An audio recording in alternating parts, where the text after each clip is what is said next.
తెలంగాణ ముఖ్యమంత్రి యనుమల రేవంతాల సారు భార్య గురించి ఆయన బిడ్డ గురించి వాళ్ళ అన్న గురించి మేము కూడా మాట్లాడతాం, మాకు కూడా మాట్లాడొస్తుంది అంటుండు గులాబీ లీడర్ కమ్ మాజీ మంత్రి గుంటకాన్ల జగదీష్ రెడ్డి సారు. అనుకునేది ఉంటే రాజకీయంలో రేవంతాల సారు జగదీష్ రెడ్డి సార్ అనుకోవాలి కానీ ఇంటోలను గురించి మాట్లాడతాం అనుడు ఏంది అంటే ఈయనుండ్రి. అయ్యా జగదీష్ రెడ్డి సార్ ఇక అందుకోండి, కవితమ్మ గురించి మాట్లాడుతున్నాడు, హరీష్ రావు గారి గురించి మాట్లాడుతున్నాడు, ఏందో నిర్ణయాలు ఇంకా ఎవరు వాళ్ళ కుటుంబ సభ్యుల గురించి మాట్లాడుతున్నాడు, వీళ్ళని దూరం చేసిండ్రు, వాళ్ళు నిలగొట్టిందని.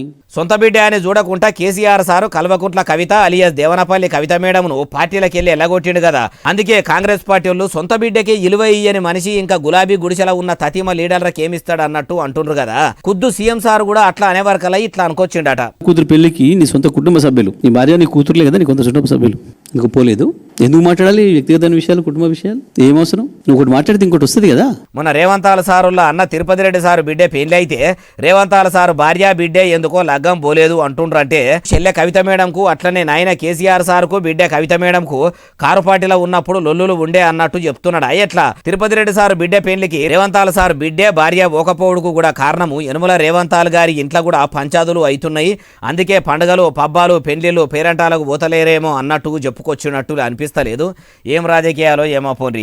శివరాగరికి ఇంట్లో పంచాదులు కూడా రాజకీయం చేయబట్టిరి. ఈ ఎత్తి పొడుపులు ఎక్కిరింతలతోని ప్రజలకేమైనా ఫాయిదా ఉన్నదా అంటుర్రు ఏ ముచ్చటిన్నోళ్ళు.